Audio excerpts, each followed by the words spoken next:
Mas já deixa aberta a Bíblia de vocês, aí Salmo 107 em diante, nós estudaremos do Salmo 107 até o Salmo 118 hoje.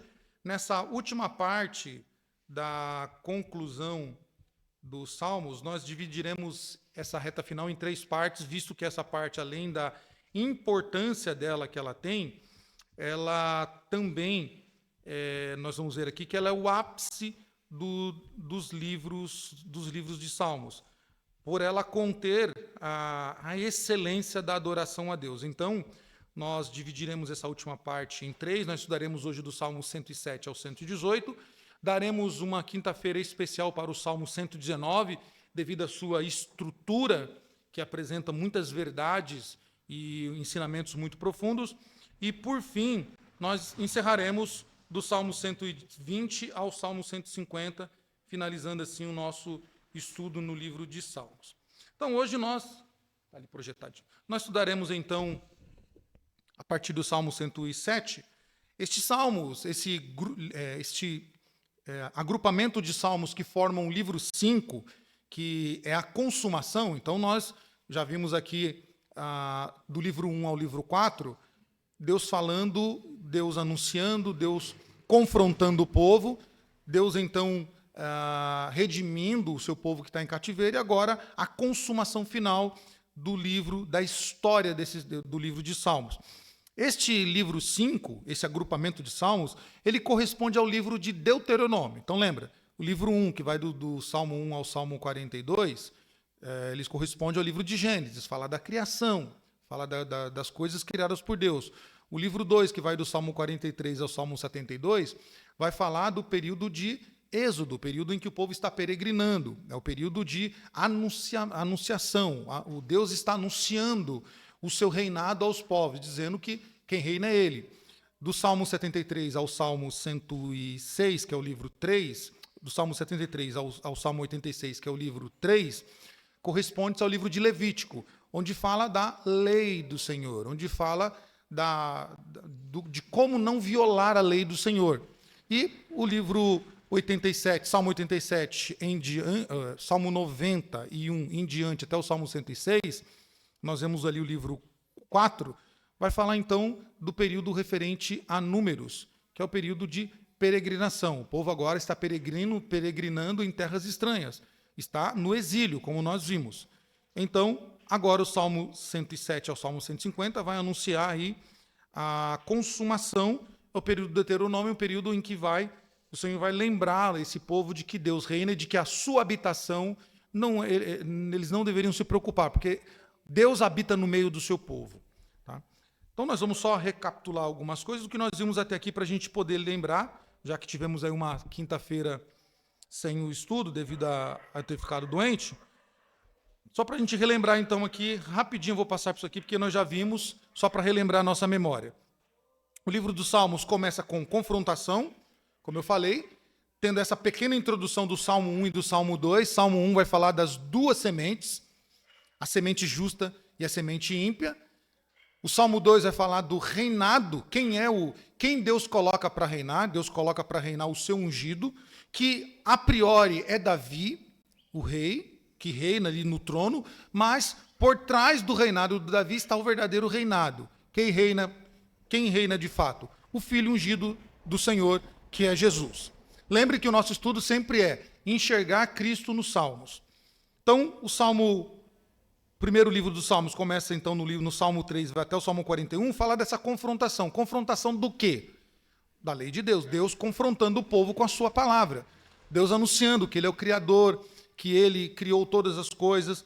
Lembra o ápice desse livro 1, que é o Salmo 18 e 19, onde Deus vai falar que os céus anunciam a glória de Deus e o firmamento anuncia os feitos de suas mãos. Uma noite dá vazão a outra noite. Tá? Então, Deus anunciando. Embora ungido por Deus para servir como rei messiânico de seu povo, Davi enfrenta numerosos inimigos, opositores do reino divino, de justiça e de paz. Assim ele é assegurado de que o Senhor da aliança estabelece o seu reino apesar de toda oposição. E vai entrar isso no Salmo 2. Apesar da oposição, o Salmo 2 vai anunciar: Deus zomba daqueles que se opõem a ele, porque quem reina é Deus. Eles podem perseguir o rei, eles podem confrontar o reinado físico de Davi ali, o rei de Israel, mas, na verdade, eles estão confrontando o verdadeiro rei, que é Deus, por isso Deus zomba deles. E é isso que o o livro 2 do Salmo 42, 72 diz. As nações devem, então, reconhecer que sua derrota nas mãos de Deus é algo inevitável. Deus zomba delas, dizendo assim, olha, é inevitável vocês me confrontarem. Por isso que quando Israel ia à guerra, lembra aquela cena do livro de 1 Samuel, 2 Samuel, 1 Reis, 2 Reis e Crônicas, é muito semelhante. Toda vez que o povo ia para a guerra, o que o rei fazia primeiro? Perguntava para o sacerdote, pergunte a Deus, consulte a Deus por mim, nós iremos à guerra e venceremos? Por quê? Porque o rei, no caso Davi, que era o ungido de Deus, sabia que se Deus falou que ele poderia ir à guerra e vencer, poderia ter gigantes, como aconteceu, poderia ser um exército mais numeroso do que o de Israel, mas a vitória era certa. E quando Deus dizia, não vá à guerra, ainda que o exército de Israel seja maior do que os outros, não vá porque você perde. Então, o Salmo 2 nos apresenta que guerrear contra Deus é uma guerra tola, onde a derrota é certa. E então eles deveriam se unir para louvar a Deus e trazer suas ofertas ao templo. E aí o sucessor de Davi, que é Salomão, vai expressar a confiança dele em Deus, que o reino de Salomão, e assim foi de fato, era um reino que se espalharia de mar a mar até os confins da terra, e esse reino, então, duraria tanto quanto o sol e a lua. No entanto, o que acontece? Por causa do pecado, e aí o livro 3 vai dizer isso, que é onde Deus vai mostrar a devastação desse povo, jogando esse povo ao exílio, por quê? Esse povo deveria obedecer a Deus, e se obedecesse, o reino de Israel seria perpétuo. Nenhum inimigo venceria o reinado de Israel, o rei de Israel e o exército de Israel, porque Deus ia na frente desse povo. Lembra, eles iam com música, iam com cantores, porque a vitória já era certa. E quando os exércitos ouviam que o povo de Israel vinha cantando, vinha louvando a Deus, eles já se temiam.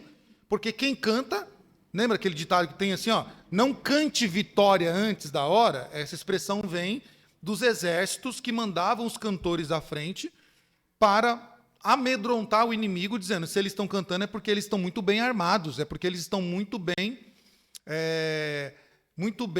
armados e vão vencer a guerra. Então, o livro 3 mostra que o povo não se atentou a isso, e porque não se atentou a isso, então, Deus o jogou no exílio. Por causa do pecado e da falta de confiança que eles tinham em Deus, veio o exílio. O livro 3, que vai do Salmo 73 a 89, vai mostrar isso. Esse povo agora jogado no exílio. E, então, o Saltério, agora no livro 4, vai apresentar os louvores climáticos. Na verdade, o livro 5, o livro 4, vai mostrar que as forças estrangeiras, então, entraram em Israel, destruíram o templo, destruíram a cidade, tomaram a coroa do rei, lançaram ao chão, e por mais que a gente olhe para essa história de Israel nesse período, que vai principalmente ali, livro de 2 Reis, que mostra o povo de Israel sendo destruído, devastado, nós vemos que nesse momento é um momento que Deus dá a eles para que eles possam ter um aprendizado, uma experiência. Lembra que nós falamos? O sofrimento que Deus permite que nós passemos não é para nos destruir, mas é para nos dar experiência, para que nós possamos nos fortalecer no sofrimento e então reconhecer a dependência de Deus e assim se levantar daquele estado de sofrimento e caminhar rumo à vitória que Deus preparou para o seu povo. E nós aprendemos no livro 4 aqui, que Deus nunca destruirá os seus eleitos. Deus nunca permitirá que diabo, Satanás, demônio, exército inimigo, o ímpio, até mesmo nós, destruamos ou viemos a anular a bênção de Deus na vida do eleito. Então o povo de Israel vai para o exílio, mas Deus protege o seu povo lá no exílio. Deus guarda o seu povo. Nabucodonosor tinha limite para o sofrimento do povo. O rei da Assíria também tinha limites para a opressão que ele colocava sobre o povo, porque Deus estava ensinando o seu povo através do sofrimento. E então nós vemos no livro 4 que as promessas pactuais em relação à morada permanente de Deus e a sua dinastia do trono de Davi devem se concentrar em Deus e não no templo, e não na cidade, e não no trono real, que essa era a lamentação do povo, lembra? O povo estava triste porque estava longe de Jerusalém, eles cantavam: quando é que voltaremos a Jerusalém e louvaremos o nosso Deus de novo? Quando é que tocaremos os nossos instrumentos de novo a Yahvé? Quando é que veremos a grande cidade, o templo construído para louvar a Deus? Eles estavam preocupados com o templo, com a grande cidade e com o trono do rei que estava vazio.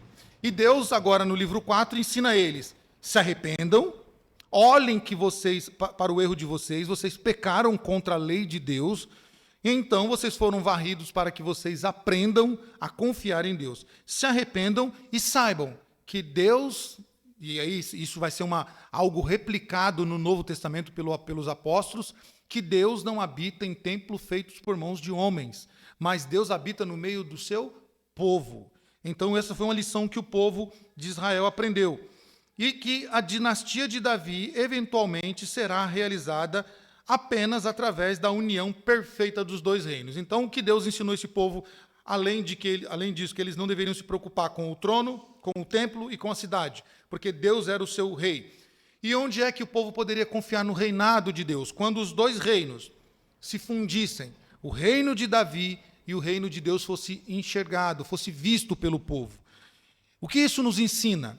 Ensina-nos que nós devemos olhar para as autoridades, para aqueles que nos governam, como Deus governando e não simplesmente como homens nos governando. Deus é quem governa sempre no final, por trás do homem, daquele que Deus escolheu para nos governar. Então, nós aprendemos isso nesses livros. E agora, já no livro 5, o livro de Salmos nos prepara para apresentar louvores climáticos da consumação do reino messiânico, do reino divino. Começa aí no Salmo 107 até o Salmo 150. Através de uma estrutura bem elaborada, o salmista apresenta o estado das pessoas por meio de um salmo introdutório, que é o Salmo 107. Nós começamos a ler, vamos ler alguns outros trechos desse salmo como introdução. Nos fornece uma coletânea breve, mas muito significativa de salmos de Davi, que vai do Salmo 108 ao Salmo 110. Apresenta depois um grupo inicial de salmos de aleluias, que vai do Salmo 111 ao Salmo 117. E essa estrutura do livro 5, ela vai agrupando alguns salmos messiânicos, especificamente o Salmo 118 e o Salmo 119, por isso que nós vamos dar uma ênfase ao Salmo 119. Vamos encerrar hoje com o Salmo 118 e dar uma ênfase depois ao Salmo 19, por causa da estrutura e dessa junção desses salmos messiânicos. O que é um salmo messiânico? É um salmo que fala da pessoa de Cristo, tá? É o salmista falando em dois tempos, pode assim dizer, para você compreender bem. Em dois tempos. Ele está falando para aquele tempo presente, mas aquilo que está sendo apontado para o rei presente, na verdade, aponta para um rei futuro, que é o Messias, o verdadeiro rei de Israel. E aí, depois do Salmo 120 ao Salmo 134, temos 15 salmos de romagem. Nós vamos aprender o que é um salmo de romagem. O que é isso? O que essa palavra significa? E esses salmos, então, eles desencadeiam um foco final. Eles vão falar, o assunto desses salmos de romagem vai ser a morada de Deus em Sião. Este povo que está cativo, que está longe de Sião, agora eles vão cantar de uma forma de adoração a Deus sobre a cidade de Sião. E depois, então, nós vamos ver 3 salmos de transição que vai trazer uma recordação histórica para o povo. Esses salmos são muito lindos, já digo de passagem, já que são lindos. Os salmos 135, 136 e 137. E 8 salmos de Davi adequados a um cenário de exílico, que é o Salmo 138 ao 145. E então, o saltério, esses salmos do livro 5, conclui com um final muito lindo, um final de louvor a Deus com o Salmo 46, 146 ao Salmo 150, é os chamados salmos finais de aleluia, como o clímax, ou seja, chegou no ápice da adoração em um todo. Vamos ler então um pouquinho do Salmo 107 de novo. Nós paramos ali no no versículo 15, onde o salmista diz: rendam graças ao Senhor, porque por sua bondade e por sua maravilha para com os filhos dos homens. Pois ele quebrou as portas, ou a versão, arrombou as portas de bronze e quebrou as trancas de ferro.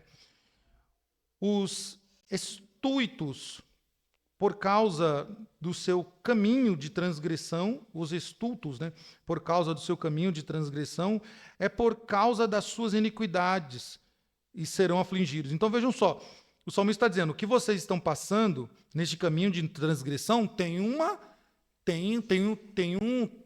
motivo. Qual é o motivo?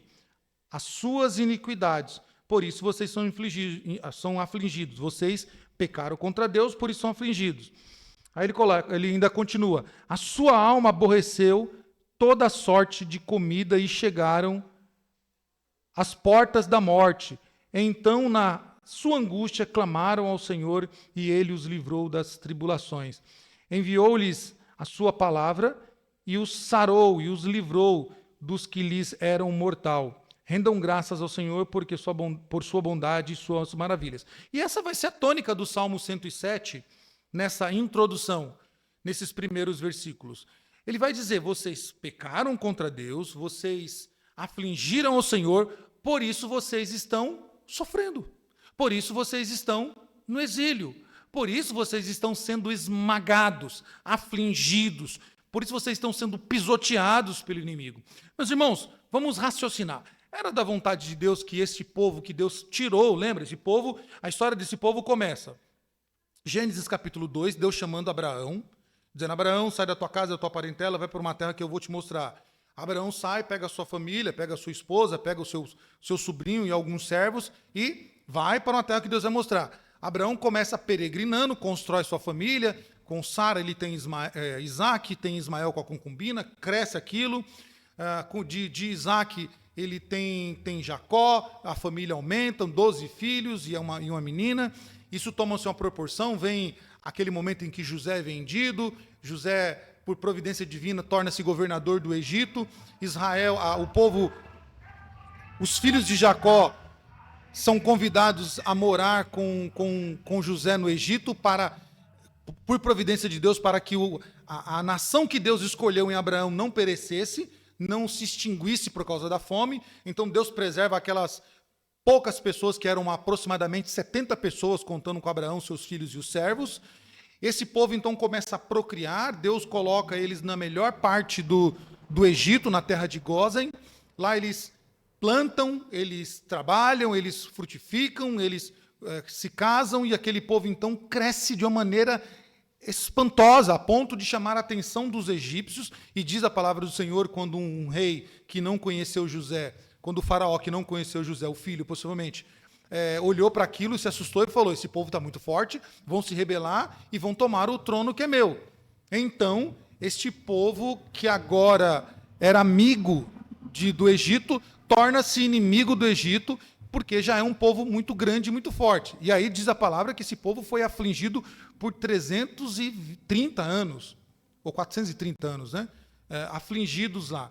Afligidos por muitos anos, muitos anos. Aquele povo é humilhado, é massacrado, aquele povo é tratado como escravo, é privado de liberdade, aquele povo é obrigado a trabalhar por uma remuneração ridícula, né? Somente pelo sustento de comer e moradia. E Deus então levanta Moisés para livrar aquele povo. Aquele povo agora é liberto da escravidão do Egito, é liberto das garras de Faraó. Deus tira eles da escravidão e faz para eles basicamente a mesma proposta que Deus fez para Abraão. Note: Abraão, sai da tua terra, da tua parentela e vai para uma terra que eu vou te mostrar. Moisés, pega o meu povo e leva para Canaã. Onde que é Canaã? Onde que é Canaã? Ninguém tinha um mapinha ali dizendo onde que é Canaã. Eles saíram caminhando, confiando que Deus iria os conduzir a Canaã. Aquele povo vai crescendo, Deus vai purificando aquele povo ao longo do caminho, aquele povo vai mostrando realmente que eles não eram dignos da promessa de Deus. Deus vai purificando através da sua palavra, através das suas leis, e então esse povo entra com Josué na terra prometida. Entra na terra prometida. Então agora, depois de tanto tempo, né, depois de uma peregrinação no deserto, aquele povo agora entra de fato na terra prometida. E lá esse povo conquista muitas terras, derrota todos os inimigos. Aquele povo torna-se realmente, aquele povo que começou com uma família, agora é uma multidão, uma nação muito forte e temida pelas outras nações. Aí, depois desse povo então se constituir como uma monarquia, com um rei, agora Deus pegaria esse povo e eliminaria esse povo? Não faz sentido. Então este povo deveria olhar para a lei para a história e dizer: Deus nos preservou desde quando chamou o nosso pai Abraão. Deus sustentou Abraão, Isaque, Jacó, José, Moisés, os nossos antepassados no deserto. Deus nos sustentou nos períodos dos juízes, com toda aquela guerra, com os filisteus sempre no nosso pé para nos destruir. Deus nos sustentou, nos livrou de todos os inimigos. Por que Deus agora iria deixar eles perecerem nas mãos dos assírios e dos babilônicos? Não faz sentido. Então, Deus permitiu para que eles se lembrassem que Deus cuida do seu povo, que Deus não deixará que o seu povo seja destruído. Mas, notem, nós falamos um pouquinho disso aqui na terça-feira, há uma condicional para a bênção de Deus. Não é só eu me tornar membro de uma igreja, vir para a igreja, me tornar membro, ter uma carteirinha, ou dizer, eu sou da igreja tal, e dizer, agora estou protegido, agora eu estou marcado com o selo da promessa, até canta, né? Eu tenho a marca da promessa, então nada me acontece. Não, existe uma condicional. Qual era a condicional de Abraão? Ser uma bênção. Qual era a condicional para o povo de Israel? Obedecer ao Senhor, guardar a sua lei. O Senhor deu a lei. Qual era a condição para o povo de Israel? Obedecer a Deus, ser fiel e confiar no reinado de Deus. Então, a lição que nós podemos aprender com Israel nesse período é: a nossa confiança em Deus é a via em que Deus estabeleceu para que a bênção dele esteja sobre nós. E então, quando vier o sofrimento, quando vier as perseguições, quando vier as calamidades e os perrengues da vida, eu posso confiar que aquilo tem dia, hora para acabar. Não é eterno, não vai ser para sempre. Porque Deus, que começou a boa obra em mim, Ele vai completar o final. Ele vai me dar a nossa história, irmãos, e aqui nós podemos aprender isso com Israel. A história do povo de Deus, a história do eleito de Deus é uma história com final feliz. Às vezes eu fico assim, pasmo conosco, né? Conosco. Como a gente às vezes é deixado levar, nós nos deixamos levar pelos sofrimentos da vida, pelos percalços da vida. Quando vem o sofrimento, quando vem as crises, a gente fica assim: não vamos conseguir, eu vou ter que fazer alguma coisa. Aí começa a procurar campanha de não sei o quê, começa a procurar a bênção de não sei o quê, oração poderosa cá, começa a ligar na rádio, na televisão, começa a ligar lá, olha, ore por mim, não sei o quê. E a gente esquece que o nosso final é um final feliz. Nós já sabemos o final da nossa história. O final da nossa história não é inferno, não é sofrimento eterno, não é uma desgraça. O nosso final é felicidade, é céu, ao lado do nosso Criador. E se a gente não tiver essa convicção, então nós precisamos reconsiderar o nosso cristianismo. É isso que o Senhor está tentando fazer este povo entender lá na Babilônia, sendo amassado por Nabucodonosor. É isso que Deus está fazendo esse povo entender lá na Síria, quando eles são amassados pelo rei da Síria. É isso que Deus está fazendo entender. E o salmista, né, nesse grupo de salmos, então, ele chega no ápice do enredo, do saltério, mostrando que é impossível ler esses salmos sem olhar pelo clamor de restauração. Quando o povo clama no Salmo 106, no salmo anterior ao que nós lemos, o povo clama: salva-nos, Senhor, nosso Deus, e congrega-nos entre as nações. E a afirmação da oração é respondida no Salmo 107, que nós lemos no começo do culto dessa noite. Ele resgatou da mão do inimigo e congregou de entre as terras. Vejam só, Deus ouviu o clamor do seu povo. A partir do momento que esse povo entendeu que eles eram povo de Deus, povo eleito de Deus, é o povo da aliança. Meus irmãos, nós possivelmente o nosso próximo estudo será sobre aliança.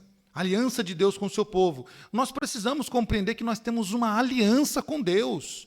Uma aliança que ela é inquebrável. Ninguém pode quebrar essa aliança que Deus estabeleceu conosco, porque, primeiro, não fomos nós que estabelecemos essa aliança com Deus, mas foi Deus quem estabeleceu essa aliança conosco. E Ele jurou por si mesmo. E a Bíblia diz que Deus não pode mentir. Então, Deus se aliançou conosco. E qual foi o mérito para que Deus se aliançasse conosco? Deus olhou para nós e falou assim, são muito bonzinhos, são tão mimosinhos, olha que coisinha linda, né? Não foi isso. Porque o que Deus vê em nós é pecado, mas Deus olhou para a sua justiça, e segundo a sua bondade, segundo a sua misericórdia, Deus quis se aliançar conosco. Ele quis nos salvar, como diz Efésios capítulo 1. Ele nos escolheu, Ele nos tirou das trevas para a luz, da morte para a vida. Ele que nos selou como propriedade dele. Gente, quando você estiver preocupado, triste, quando você estiver desencantado com a vida, Efésios capítulo 1, versículo 13, vai dizer que Deus selou-nos com o seu Espírito. Ou seja, quando o mundo das trevas olha para um eleito, ele olha o selo de Deus. Nós somos selados com o Espírito Santo. Nós somos propriedades de Deus. Então este povo clama ao Senhor porque eles agora reconhecem que Deus se aliançou com eles, que eles estão lá no cativo da Babilônia e da Assíria, mas eles pertencem a Deus. Então eles clamam para que o Senhor os salve, para que o Senhor faça com que eles voltem a congregar entre as nações, e o Senhor responde eles, tirando eles do exílio e colocando eles, então, entre as nações. O exílio não era mais o tema dominante agora, não é mais o tema das canções no livro 5 de Salmos. Não é mais o tema que eles cantam. Ao invés disso, os salmos, agora, as canções, são endereçadas para que se olhe num aspecto maior do que o que eles estão vendo. Ou seja, que eles olhem através da circunstância a um futuro prometido por Deus. Que eles olhem agora para a promessa divina. E qual é a promessa? Deus habita no meio do seu povo. Então, eles eram convidados a enxergar isso através das suas canções. E o elemento primário da esperança futura do livro 5 é de um novo Davi. Não de que um Davi ia nascer de novo do ventre da mãe, mas agora de um novo reinado. Deus, então, iria restaurar o trono de Davi. Lembra como termina o livro 4? O livro 3 para o livro 4? Termina com a coroa do rei no chão, lançada ao chão porque os inimigos entraram, devastaram Israel e destronaram o rei de Israel. Agora o livro 5 promete um novo reinado, promete um novo ciclo, uma restauração. E esses salmos de Davi, eles que começam já logo no início do livro 5, no Salmo 108 ao 110, eles estão no meio e eles estão no final do livro, para justamente simbolizar. Vejam só, irmãos, para entender aqui, tá? Quando Deus inspirou aqui os homens a escreverem os livros e a composição do livro de Salmos, isso não foi um acidente, não foi sem querer querendo, não foi algo aleatório, não foi algo assim que aconteceu sem querer. Deus inspirou para que o redator aqui pudesse colocar 2 salmos de Davi no começo do livro 5, colocasse mais 3 ali no meio do livro e mais 3 no final, mais 8 no final do livro. Justamente para colocar o quê? Para dizer que Deus está restaurando o reinado de Israel. Deus está, aquele que começou, ele está acompanhando e ele finalizará o seu propósito. Então, vejam só, isso é lindo. Quando nós olhamos para a estrutura, não ficam sendo só palavras, não ficam sendo só livros de histórias, não ficam sendo só mais um livro todo. Ele mostra significação, um significado para nós. Quando nós olhamos para a estrutura, assim como os acrósticos, que nós falamos um pouquinho e falaremos disso no próximo estudo, os acrósticos, quando nós olhamos, nós olhamos somente palavras ali. Mas quando a gente olha os detalhes, a gente olha assim e fala, meu Deus, que coisa linda, que riqueza, eu não tinha percebido isso. Como essa mensagem pode podia estar nas letras iniciais e eu não percebi isso. Então, o livro, quando ele se separa, 2 salmos de Davi aqui, mais 3, mais 8, para mostrar isso. Deus está restaurando o reino. O Deus que começa a obra, ele mantém e ele sustém até o final. Então, o fato de que o nome de Davi é mencionado num contexto pós-exílico, quando não havia reino davídico entronizado, sugere que a intenção é fomentar a esperança por um novo Davi, por um novo reinado. Então, notem, quando você lê lá, você vai olhar, por exemplo, um salmo que ele está no pós-exílio. Davi já morreu, o Salomão também já morreu, Roboão já morreu, que são a geração de Davi mais próxima. Você fala assim, como que esse salmo pode ser um salmo de Davi, sendo que Davi já morreu? Justamente, ele está posto e mencionado como um salmo de Davi, nomeado para Davi, para que desse compreensão aos seus leitores de que Deus está restabelecendo o trono de Davi. E por que Deus faz isso? Porque, lembra, a promessa de Deus é sobre o trono de Davi. Lembra, a promessa é, o teu reino não terá fim. Deus falou isso para Davi, Deus não falou isso para Saul, Deus não falou isso para Salomão, Deus não falou isso para Roboão, para Uzias, para Zedequias, não falou para nenhum outro rei. Deus falou isso para Davi. Por quê? Porque Davi é um tipo de Cristo no Antigo Testamento. Então, Davi ele aponta para o reinado de Cristo. Tanto é que muitas vezes nós já vemos isso, algumas vezes, na verdade, há uma mistura das palavras que são ditas a Davi, mas que, na verdade, elas são ditas a Cristo. Nós vamos ver daqui a pouco uns versículos assim. Quando nós entramos, então, no Salmo 110, e de forma particular aqui, o Salmo 110, ele fala do Senhor de Davi, uma figura real, enigmática, que vence os inimigos e assim reina. Juntando isso com a reformulação da promessa de 2 Samuel capítulo 7, no Salmo 132, e com a menção explícita de uma dinastia davídica germinando mais uma vez. Vamos ler esses textos? 2 Samuel capítulo 7, abram lá, 2 Samuel capítulo 7. E depois nós leremos o Salmo 132, os versículos que estão aí projetados aí. 2 Samuel, capítulo 7, deixa eu só ver os versículos aqui.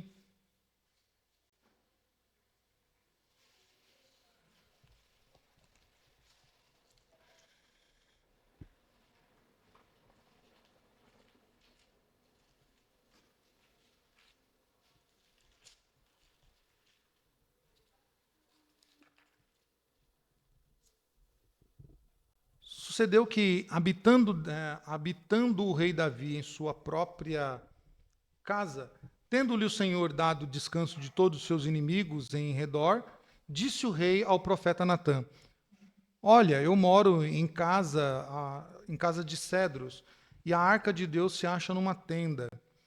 Disse Natã ao rei: vai e faz tudo quanto está no teu coração, porque o Senhor é contigo. Porém, naquela mesma noite veio a palavra do Senhor a Natã, dizendo: vai e diz ao meu servo Davi, assim diz o Senhor, edificar-me-ás tu uma habitação, porque em casa nenhuma habitei desde o dia em que fiz subir os filhos de Israel do Egito até o dia de hoje, mas tenho andado em tendas e em tabernáculo.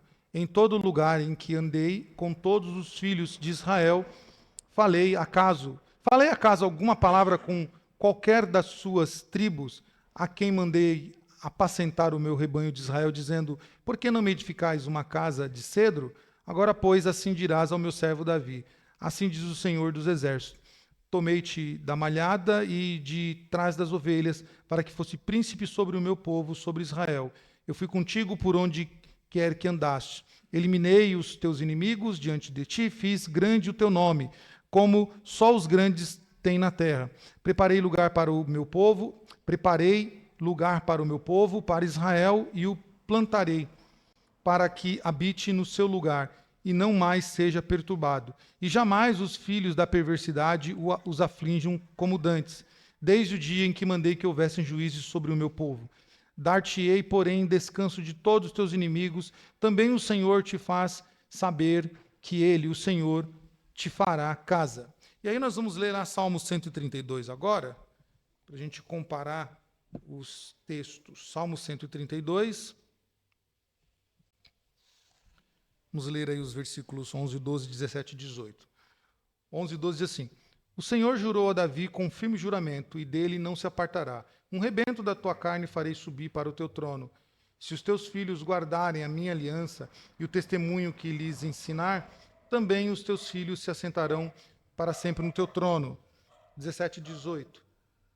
Ali farei brotar a força de Davi, preparei uma lâmpada para o meu ungido, cobrirei de vexame os seus inimigos, mas sobre ele florescerá a coroa.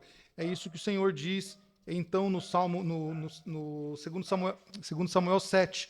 Já no finalzinho, o Senhor diz isso a Davi, para que os seus filhos sejam fiéis, para que eles permaneçam fiéis ao Senhor, e o Senhor, assim, os daria a vitória sobre todos os inimigos, e então abençoaria a sua casa. Versículo 29 de 2 Samuel diz assim: Se, pois, agora servido de abençoar a casa de teu servo, a fim de permanecer para sempre diante de ti, pois tu, ó Senhor Deus, o disseste, e com a tua bênção será para sempre bendita a casa de teu servo. Davi termina, então, concordando, dizendo ao Senhor que ele efetuará aquilo que Deus está pedindo, que é de um reino em que Deus dará vitória sobre todos os inimigos. Lado a lado com o elemento de Davi, acrescenta-se Sião. No livro 3, há lamentos pela destruição. Vejam só, no livro 3 de Salmos, há uma devastação, e eles então veem Sião destruída, e há um lamento pela Sião. No livro 5, Sião é mais uma vez retratada como um lugar de paz, prosperidade, como o lar do rei. Isso foi feito especificamente ao colocarem cânticos de romagem no livro 5. Nós veremos isso no Salmo 120 diante, quando o salmista então vai louvar a Deus pela cidade de Sião, a cidade de paz, a cidade santa, a cidade em que os judeus queriam voltar para celebrar a adoração ao Senhor. E então nós vemos que nos cânticos de romagem eles vão se deslocarem adorando o Deus até Sião. E aí nós entramos num período numa parte chamada Salmos de Aleluia. A palavra hebraica aleluia, traduzida como louvem ao Senhor, está presente em toda a resposta à primeira coleção dos Salmos davídicos no livro 5, que vai do Salmo 108 ao Salmo 110. São seguidos pelos temas de aleluia no Salmo 111 e 118, a celebração de Sião nos cânticos de romagem, 120 ao 134, seguidos pelo Salmo 135.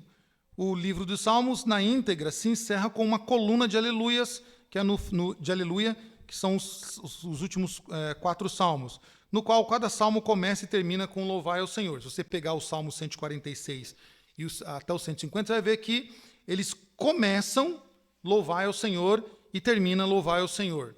Isso é algo que endereçando a esperança de Israel de louvor e adoração a Deus. E aí nós vemos que a intenção do livro 5 é conduzir-nos ao Senhor de Davi. Tá? Então, a intenção do livro 5 é conduzir o leitor, aquele que está lendo o livro, a louvar ao Senhor de Davi. E, embora seja muito benéfico e bom a gente ler cada salmo na sua individualidade, por exemplo, você lê o Salmo 1, como o Salmo 1 dizendo, olha, bem-aventurado o homem que não anda segundo o conselho dos ímpios, não se detém no caminho dos pecadores, nem se assenta na roda dos escarnecedores. Aí você vai para o Salmo 23, o Senhor é meu pastor, nada me faltará, deitar-me faz em verde passos. Aí você vai para o Salmo 47, 37, né? Ou 47, 37. Deus é meu refúgio e fortaleza, seguro presente na tribulação. Você vai para o Salmo 90, fala da brevidade da vida. E aí você vai para o Salmo 119, falando da palavra do Senhor. Salmo 150, louvor a Deus. Então você olha esse salmo, você trata ele de forma individual. Salmo 91, aquele que se habita no esconderijo do Altíssimo. É benéfico a gente ler, a gente se identifica com essa leitura individual. Mas há algo que une todos esses salmos, né, dentro de uma estrutura que aponta para o Senhor verdadeiro do livro de Salmos, que não é especificamente cada rei, cada escritor, cada personagem, mas aponta para algo maior. Cada livro dentro dele impulsiona quem está lendo a e alimenta a esperança para um reino novo, um reino futuro, um reino que se cumprirá aquilo, um reino que não terá fim. E qual reino que não terá fim? Todos os reinos humanos terão fim, mas o reino do verdadeiro Senhor, ele não terá fim.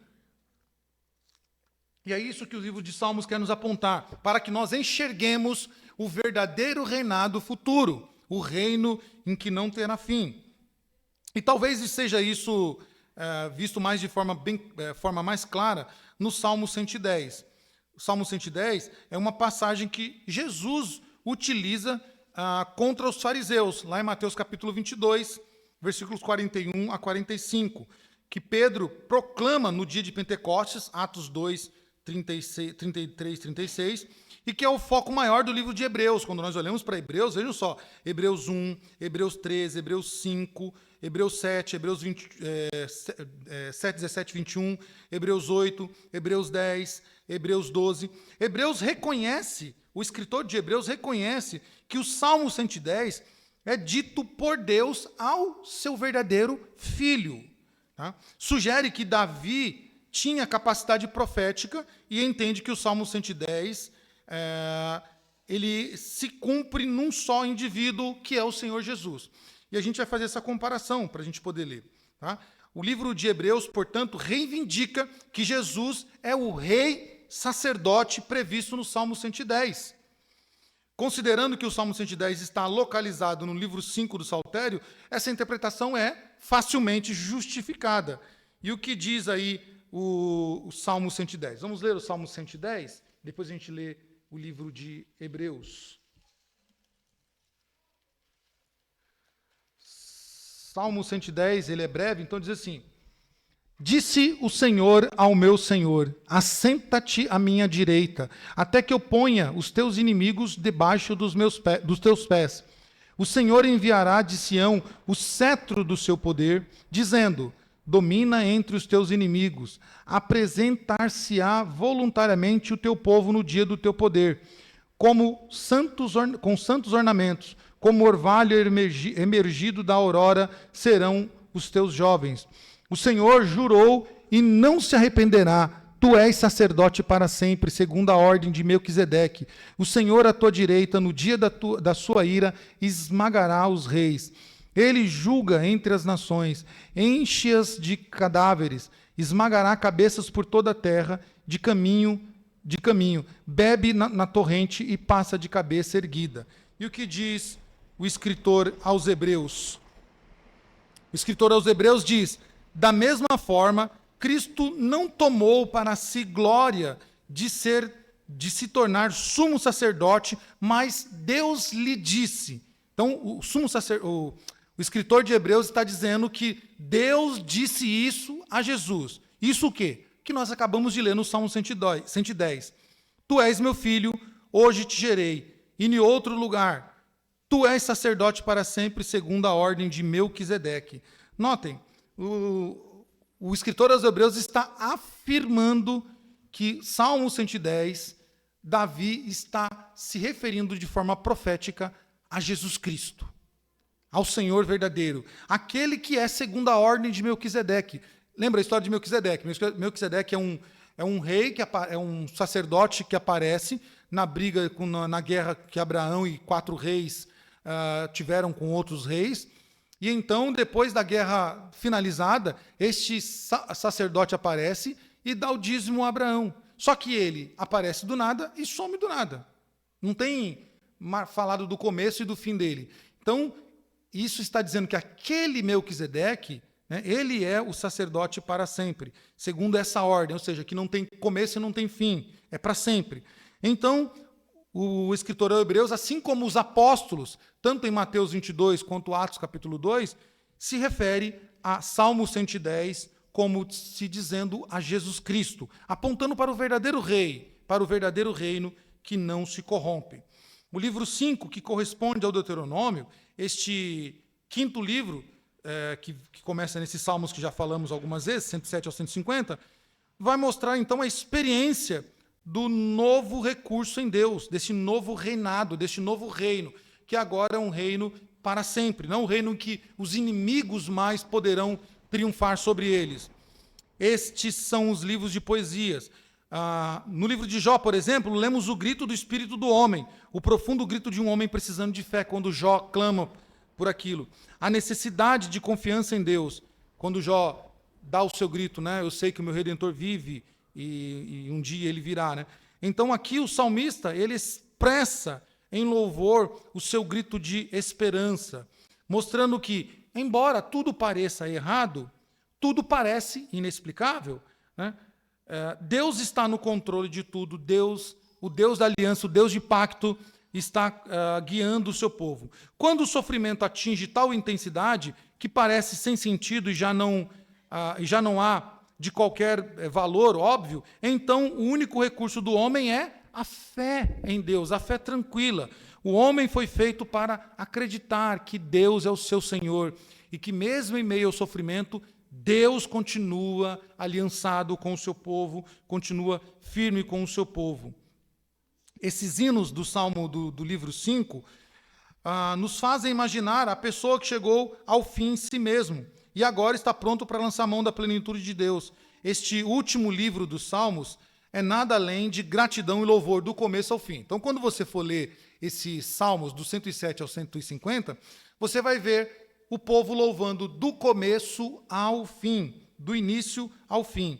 Parece uma nota triunfante por todo o caminho, até a parte que o povo, então, finaliza com o louvor final, que é aleluia, porque o Senhor reina para sempre. É um grito de esperança, é um grito em que o povo finaliza sua canção louvando e exaltando a Deus. Essa experiência, o homem aprende a entender o padrão da obra de Deus em sua vida.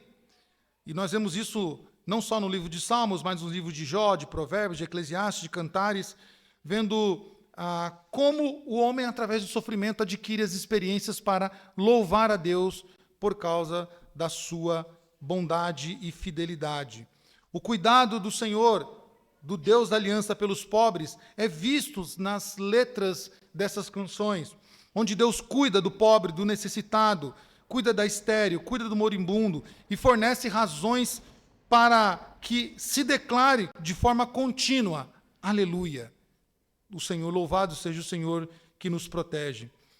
De forma climática, ele deve ser louvado por todas as nações, por seu amor, fidelidade, que permanecem para sempre. As palavras de louvor na coletânea desses salmos, chamados Salmos de Aleluia, devem ser vistas não só por nós, mas devem ser também vistas, por exemplo, no Novo Testamento, em alguns textos.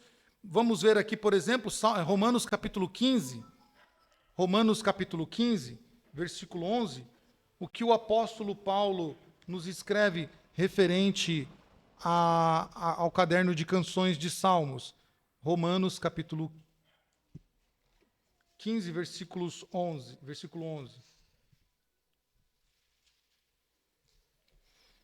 Diz assim: e ainda, louvai ao Senhor, vós todos os gentios e todos os povos louvem. Isso está de forma relatada no Salmo 117, que diz: louvai ao Senhor, vós todos os gentios, louvai todos os povos da terra. Paulo está replicando aquilo que o caderno 5 do livro de Salmos faz do começo ao fim. Louvem ao Senhor, todos os povos. Salmo 2. As nações zombam do Senhor e do seu ungido. Deus então faz o quê? Zomba deles. Porque o convite a esses que zombam do reinado do Senhor é: não se rebelem contra aquele que tem poder para finalizar a sua vida, aquele que tem poder para acabar com tudo. Mas se rendam ao Senhor, louvem ao Senhor, exaltem ao Senhor, porque Ele é o verdadeiro Rei e verdadeiro Senhor. Ele é a pedra angular descrita no Salmo 118. Quando nós olhamos para o Salmo 118, nós vemos isso de forma clara, como o Salmo 118 fala da pessoa bendita de Jesus Cristo. E como nós podemos ver isso? Nós podemos ver isso replicado no Novo Testamento, quando os apóstolos eles atribuem ao Salmo 118 a Jesus Cristo, mostrando de forma clara que Jesus Cristo é essa pedra que os homens rejeitaram. Salmo 118, versículos 22 a 24, diz: a pedra que os construtores rejeitaram, essa veio ser a pedra principal de esquina.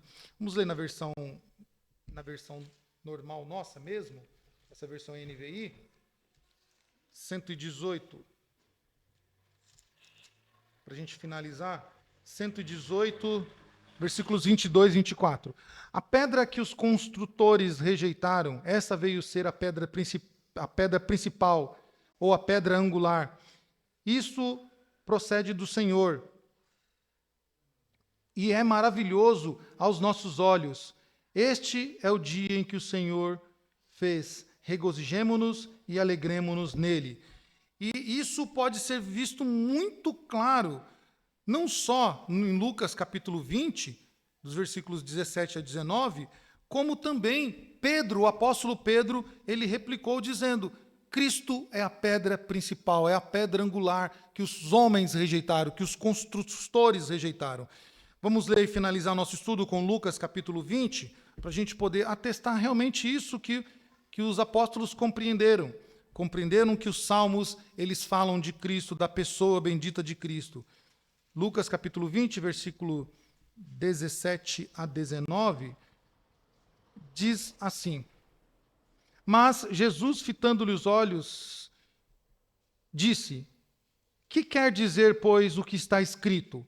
A pedra que os construtores rejeitaram, esta veio ser a pedra principal, a principal pedra angular. Todos os que caem sobre esta pedra ficará em pedaços, e aquele sobre quem ela cair ficará reduzido ao pó. Naquela mesma hora, os escribas e os principais sacerdotes procuravam lhe lançar mão, pois perceberam que, em referência a eles, disseram estas parábolas, mas temiam o povo.